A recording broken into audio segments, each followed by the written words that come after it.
Hi friends, പുതിയൊരു വീഡിയോയിലേക്ക് സ്വാഗതം. ഇന്നത്തെ വീഡിയോ നമ്മൾ നോക്കുന്നത് യെസ് ബാങ്കിനെ കുറിച്ചാണ്. നമ്മുടെ ചാനൽ പരിശോധിച്ച് കഴിഞ്ഞാൽ അറിയാൻ സാധിക്കും, യെസ് ബാങ്കിന്റെ റിസൾട്ട് വരുമ്പോൾ നമ്മൾ കൃത്യമായിട്ട് അനലൈസ് ചെയ്യാറുണ്ട്.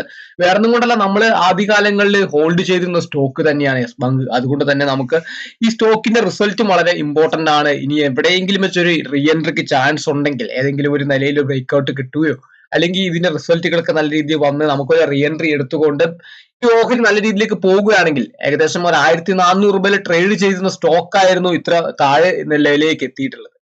അപ്പോൾ ഇനി ഒരു ഓപ്പർച്യൂണിറ്റി കിട്ടുവാണെങ്കിൽ നമ്മൾ തീർച്ചയായിട്ടും എൻട്രി എടുക്കാൻ സാധ്യതയുള്ള ഒരു സ്റ്റോക്ക് തന്നെയാണ് യെസ് ബാങ്കിന്റെ സ്റ്റോക്ക്.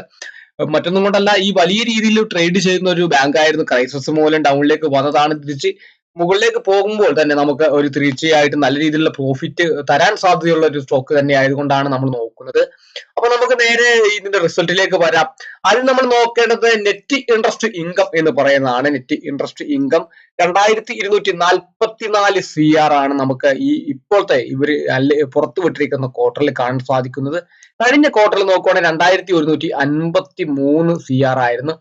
അപ്പോൾ നമ്മൾ ഇതിന്റെ ക്യൂ അതായത് ക്വാർട്ടർ ഓൺ ക്വാർട്ടറിൽ ഇതിൽ ഇൻക്രീസ് ഉണ്ട്, 4.2% ഇൻക്രീസ് ഉണ്ട്. ഇയർ ഓൺ ഇയറിൽ 12% നെറ്റ് ഇൻട്രസ്റ്റ് ഇൻകത്തിൽ ഇൻക്രീസ് ആയിട്ടുണ്ട്. അതുപോലെ തന്നെ നോൺ ഇൻട്രസ്റ്റ് ഇൻകം എന്ന് പറയുന്നത് നമുക്ക് നോക്കാം. ക്വാർട്ടർ ഓൺ ക്വാർട്ടറിൽ നോക്കുമ്പോൾ 1569 CR ആയിരുന്നു. ഇപ്പോ നിലവിൽ വന്നിരിക്കുന്ന ക്വാർട്ടറിലേക്ക് നോക്കുമ്പോൾ 1199 CR ആണ്. അപ്പോൾ നമുക്ക് ക്വാർട്ടർ ഓൺ ക്വാർട്ടറിൽ നെഗറ്റീവ് ആണ് കാണുന്നത്, 23% നെഗറ്റീവിലേക്ക് വന്നിട്ടുണ്ട്. ഇയർ ഓൺ ഇയറിൽ കമ്പയർ ചെയ്യുമ്പോൾ 5.1% നോൺ ഇൻട്രസ്റ്റ് ഇൻകം ഇൻക്രീസ് ആയതായി കാണാൻ സാധിക്കുന്നുണ്ട്. അപ്പൊ ടോട്ടൽ ഇൻകത്തിലേക്ക് വരുമ്പോൾ ടോട്ടൽ ഇൻകം ക്വാർട്ടർ ഓൺ ക്വാർട്ടറിൽ 7.5% ഡൗൺ ആവുകയാണ് ചെയ്തിരിക്കുന്നത്. കഴിഞ്ഞ ക്വാർട്ടറിനെ കമ്പയർ ചെയ്യുമ്പോൾ 3722 CR ആയിരുന്നു. ഈ ക്വാർട്ടറിൽ വന്നപ്പോൾ 3443 CR ഡൗൺ ആവുകയാണ് ചെയ്തിരിക്കുന്നത്. ഇയർ ഓൺ ഇയറിൽ നോക്കുമ്പോൾ 9.6% ഇൻക്രീസ് ആയിട്ടുണ്ട് ടോട്ടൽ ഇൻകം. കഴിഞ്ഞ ഒരു ഇയറിൽ നോക്കുമ്പോൾ 3141 ആയിരുന്നു. ഇപ്പോൾ നോക്കി കഴിഞ്ഞാൽ 3443 ആണ്. അപ്പോൾ ടോട്ടൽ ഇൻകത്തിലേക്ക് നോക്കുമ്പോൾ ക്വാർട്ടർ ഓൺ ക്വാർട്ടറിൽ നെഗറ്റീവ് ആണ്. വലിയ രീതിയിലുള്ള ഒരു മുന്നേറ്റം ക്വാർട്ടർ ഓൺ ക്വാർട്ടറിൽ ടോട്ടൽ ഇൻകത്തിൽ വർധന വന്നിട്ടില്ല. ഇയറിനെ കമ്പയർ ചെയ്യുമ്പോൾ 9.6% ഇൻക്രീസ് ആയിട്ടുണ്ട്. ഇനി നമ്മൾ നോക്കേണ്ടത് ഓപ്പറേറ്റിംഗ് പ്രോഫിറ്റ് എന്ന് പറയുന്ന സംവിധാനമാണ്. ഓപ്പറേറ്റിംഗ് പ്രോഫിറ്റ് എന്ന് പറയുമ്പോൾ 8.5% ഇയർ ഓൺ ഇയർലി ഇൻക്രീസ് ആയിരിക്കുന്നത്. നോക്കി Q1 2024 നോക്കിക്കഴിഞ്ഞാൽ 818 കോടിയായിരുന്നു. നോക്കിക്കഴിഞ്ഞാൽ ഇപ്പോഴത്തെ ക്വാർട്ടറിൽ 885 കോടിയിലേക്കാണ് ഉയർന്നിട്ടുള്ളത്. അപ്പോൾ ഇയർ ഓൺ ഇയർലി 8.2% ഉയർന്നിട്ടുള്ളത്. പക്ഷെ ക്വാർട്ടറിനെ കമ്പയർ ചെയ്യുമ്പോൾ 902 കോടിയിൽ നിന്ന് 885 കോടിയിലേക്ക് കുറയുകയാണ് ചെയ്തിരിക്കുന്നത്. 1.9% കഴിഞ്ഞ ക്വാർട്ടറിനെ കമ്പയർ ചെയ്യുമ്പോൾ ഓപ്പറേറ്റിംഗ് പ്രോഫിറ്റ് എന്ന് പറയുന്നത് നെഗറ്റീവ് തന്നെയാണ് നിൽക്കുന്നത്. മറ്റൊന്ന് പ്രൊവിഷൻസ് ആണ്. പ്രൊവിഷൻസിന് വേണ്ടി കഴിഞ്ഞ ക്വാർട്ടറിൽ എത്രയാണ് മാറ്റിച്ചു നോക്കാം. 471 കോടി നമ്മൾ ബാങ്ക് മാറ്റിവെച്ചപ്പോൾ ഈ ക്വാർട്ടറിൽ വന്നപ്പോൾ 212 കോടിയായിട്ടാണ് മാറ്റിവെച്ചിരിക്കുന്നത്. പ്രൊവിഷൻസിന് വേണ്ടി, അതായത് പ്രോഫിറ്റിൽ നിന്ന് പ്രൊവിഷൻസിന് വേണ്ടി തുക ഇവിടെ ഏകദേശം 471 മാറ്റിവെച്ചപ്പോൾ ഇവിടെ വന്നപ്പോൾ 212 കോടിയിലേക്കാണ് കുറച്ചിരിക്കുകയാണ്.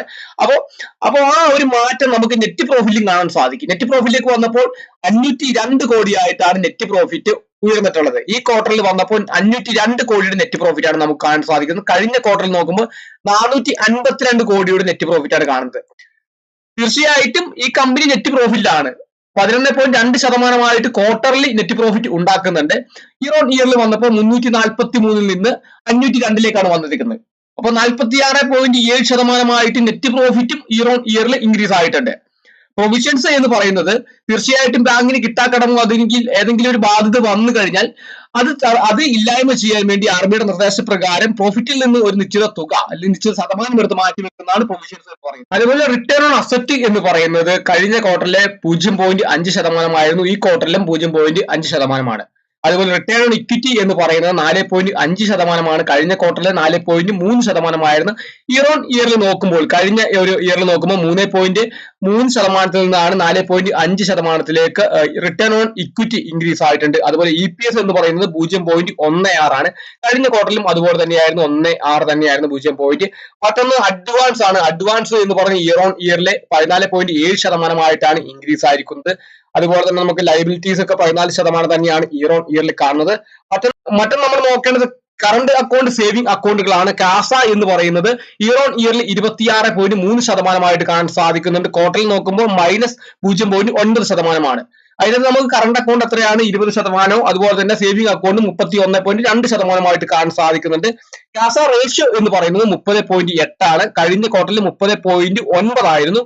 അതുകൊണ്ട് നമ്മൾ പരിശോധിക്കേണ്ടത് NPA ബന്ധപ്പെട്ട കാര്യങ്ങളാണ്. ബാങ്കിങ് മേഖലയുമായി ബന്ധപ്പെട്ട് ഇൻവെസ്റ്റ് ചെയ്യുമ്പോൾ തീർച്ചയായിട്ടും നമ്മൾ NPA റേഷ്യോസ് ഒക്കെ കൃത്യമായിട്ട് പരിശോധിക്കണം. അപ്പോൾ ഇപ്പോഴത്തെ ഗ്രോസ് NPA എന്ന് പറയുന്നത് 1.7 കഴിഞ്ഞ ക്വാർട്ടറിലും 1.7 ആയിരുന്നു.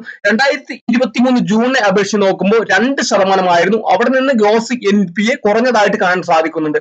അതൊരു പോസിറ്റീവ് കാര്യമാണ്. പക്ഷേ ക്വാർട്ടറിലേക്ക് നോക്കുമ്പോൾ കഴിഞ്ഞ ക്വാർട്ടറിനെ അപേക്ഷിച്ച് ഈ ക്വാർട്ടറിൽ വന്നപ്പോൾ ഗ്രോസ് NPA വലിയ രീതിയിൽ മാറ്റമില്ല.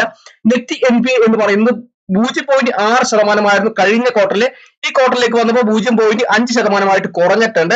ഒരു 10 BPS കുറവാണ് ക്വാർട്ടർ ഓൺ ക്വാർട്ടറിൽ നമുക്ക് കാണാൻ സാധിക്കുന്നത്.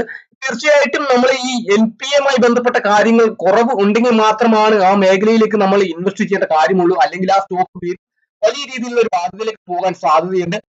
മറ്റൊന്ന് നമ്മൾ പരിശോധിക്കേണ്ടത് ക്യാപിറ്റൽ അഡിക്വസി റേഷ്യോസ് തന്നെയാണ്. തീർച്ചയായിട്ടും RBI പറഞ്ഞിരിക്കുന്ന ഈ റേഷ്യോസ് കൃത്യമായിട്ടും ബാങ്ക് പാലിക്കണം.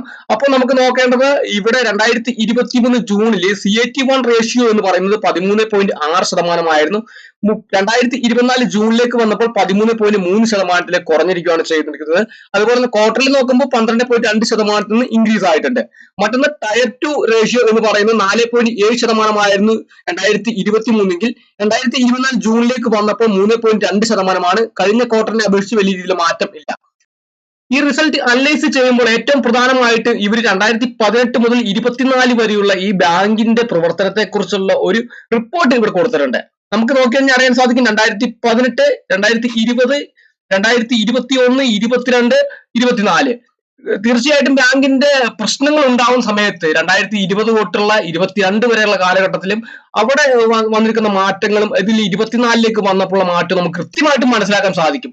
അപ്പോൾ 2020 നോക്കിക്കഴിഞ്ഞാൽ 70,000 അടുത്ത് മാർക്കറ്റ് ക്യാപിറ്റലൈസേഷൻ 70,000 കോടിക്കടുത്ത് മാർക്കറ്റ് ക്യാപിറ്റലൈസേഷൻ ഉണ്ടായിരുന്നു. 2020 വന്നപ്പോൾ 28 അവർ റേറ്റിംഗിൽ വന്ന AA+ റേറ്റിംഗ് ഉണ്ടായിരുന്ന കമ്പനി 2020 D എന്ന് പറയുന്ന റേറ്റിംഗിലേക്ക് വന്നു. അതിനുശേഷം നമുക്ക് നോക്കി കഴിഞ്ഞാൽ ഗ്രോസ് NPA എന്ന് പറയുന്നത് 16.8 ആയിരുന്നു. 2018 ഗ്രോസ് NPA 1.3% ഉണ്ടായിരുന്ന സ്റ്റോക്ക്. അതുപോലെ തന്നെ നെറ്റ് NPA 5% ആയിരുന്നു. അതുപോലെ നെറ്റ് NPA ഇവിടെ 0.6% സ്റ്റോക്ക്. ROA എന്ന് പറയുന്ന റിട്ടേൺ ഓൺ അസറ്റ് എന്ന് പറയുന്നത് 1.6% ഉണ്ടായിരുന്ന സ്റ്റോക്ക് ആയിരുന്നു. ഈ 2020 വന്നപ്പോൾ -7.1% റിട്ടേൺ ഓൺ അസറ്റ് ആയി പ്രശ്നങ്ങളിലേക്ക് കൂപ്പുകുത്തിയ ഒരു സ്റ്റോക്ക്. തിരിച്ച് അവിടെ നിന്ന് വലിയ രീതിയിലുള്ള മാറ്റങ്ങൾ സംഭവിച്ചുകൊണ്ട് SBIയുടെ മേൽനോട്ടത്തിൽ അതുപോലെ വിവിധ ബാങ്കുകളും ഈ സ്റ്റോക്കിലേക്ക് ഇൻവെസ്റ്റ് ചെയ്തുകൊണ്ട് ഒരു കരുത്തിന്റെ പാതയിലേക്ക് തിരിച്ചു വന്നതായിട്ട് നമുക്ക് കാണാൻ സാധിക്കുന്നുണ്ട്. 2020 വന്നപ്പോൾ മാർക്കറ്റ് ക്യാപിറ്റലൈസേഷൻ 77,712 കോടിയിലേക്ക് ഉയർന്നിട്ടുണ്ട്. അതുപോലെ റേറ്റിംഗിൽ വ്യത്യാസം വന്നിട്ടുണ്ട്. റേറ്റിംഗ് ഇൻക്രീസ് ചെയ്തുകൊണ്ടിരിക്കുകയാണ്. പോസിറ്റീവിലേക്ക് ഇൻക്രീസ് ചെയ്തു റേറ്റിംഗ്. അതുപോലെ അഡ്വാൻസ് കൊടുക്കുന്നതിൽ കൂടുതൽ വന്നിട്ടുണ്ട്. അതുപോലെ ക്യാഷ് അക്കൗണ്ടുകൾ കൂടുതലായിട്ട് ചേർക്കാൻ സാധിച്ചിട്ടുണ്ട്. കറണ്ട് അക്കൗണ്ട് സേവിംഗ് അക്കൗണ്ടുകളൊക്കെ കൂടുതലായിട്ട് വന്നിട്ടുണ്ട്. അതുപോലെ തന്നെ CET1 റേഷ്യോ 13.3% 18 കൂടുതലായിട്ട് റേഷ്യോ വന്ന്. അതുപോലെ ഗ്രോസ് NPA 1.7% കുറയ്ക്കാൻ സാധിച്ചു. നേരത്തെ ഉണ്ടായിരുന്ന 16.8% 1.7% കുറയ്ക്കാൻ സാധിക്കും. നെറ്റ് NPA 0.5% കുറയ്ക്കാൻ സാധിച്ചു. അതുപോലെ റിട്ടേൺ അസറ്റ് എന്ന് പറയുന്നത് 0.5% റിട്ടേൺ അസറ്റും അതുപോലെ റിട്ടേൺ ഇക്വിറ്റി ഒക്കെ ഇനി ഇൻക്രീസ് ചെയ്ത് വരാൻ സാധ്യതയുണ്ട്. അപ്പോൾ തീർച്ചയായിട്ടും 18നെ അപേക്ഷിച്ച് 20നെ അപേക്ഷിച്ച് 24 വന്നപ്പോൾ നല്ല രീതിയിലുള്ള മാറ്റങ്ങൾ ഈ സ്റ്റോക്കിൽ കൊണ്ടുവരാൻ സാധിച്ചിട്ടുണ്ട് ഇതിന്റെ മാനേജ്മെന്റ് ലെവലില്. തീർച്ചയായിട്ടും ഈ ഒരു സ്റ്റോക്ക് ഒരു ഉയർച്ചയുടെ പാതയിലായിരിക്കുമെന്ന് നമുക്ക് വിശ്വസിക്കാം. അപ്പോൾ ഇത്രയും കാര്യങ്ങളാണ് ഈ വീഡിയോ പറയാനുള്ള. വീഡിയോ ഇഷ്ടപ്പെടുന്ന തീർച്ചയായും ലൈക്ക് ചെയ്യുക. നമ്മുടെ ചാനൽ സബ്സ്ക്രൈബ് ചെയ്താൽ നമ്മുടെ ചാനൽ തീർച്ചയായിട്ടും ഒന്ന് സബ്സ്ക്രൈബ് ചെയ്യുക.